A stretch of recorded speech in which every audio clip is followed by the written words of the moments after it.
If you're clicking on this link, then you might be needing or wanting a refresher on why it's important to do the exposure homework that's been assigned by your therapist. And so I want to go over some of those reasons with you right now. One of the main reasons that we ask you to do exposure is because it breaks the cycle of avoidance.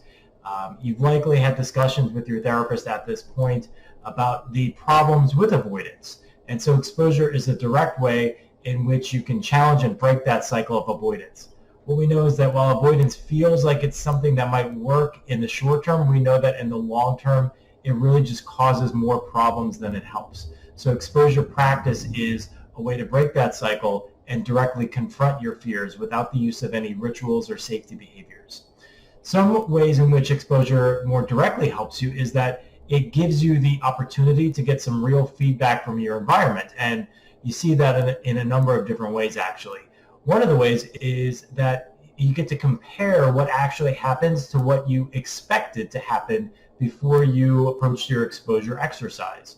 So you likely have some fears about what's going to happen if you do one of these exposures that you've designed with your therapist, and doing the practice is really the only way to get real feedback on that. And what we find is, you get to compare that expectation of what you think will happen to what actually happens. And so we call that process disconfirmation.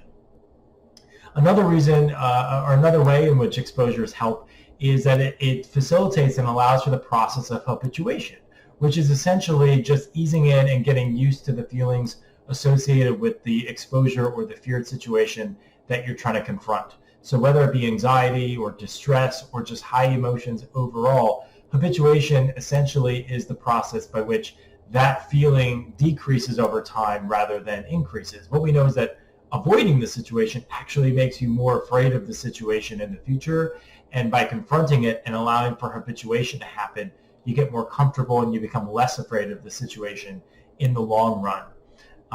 Additionally, another reason why we would ask you to do exposure is that you get to test out this fear that a lot of people, to be honest, have, which is that anxiety is going to last forever, and that you're not going to be able to handle that anxiety, or that it's going to just drive you over the top. And in fact, by doing the exposure practice repeatedly in the way that you've designed it with your therapist, you get to actually see that that anxiety doesn't last forever. And in fact, over time, it goes away without the use of any of those rituals or safety behaviors. So hopefully, now that you've reviewed some of the reasons why we do exposure, you'll be feeling a little more confident to go ahead and practice that exposure that you've committed to trying.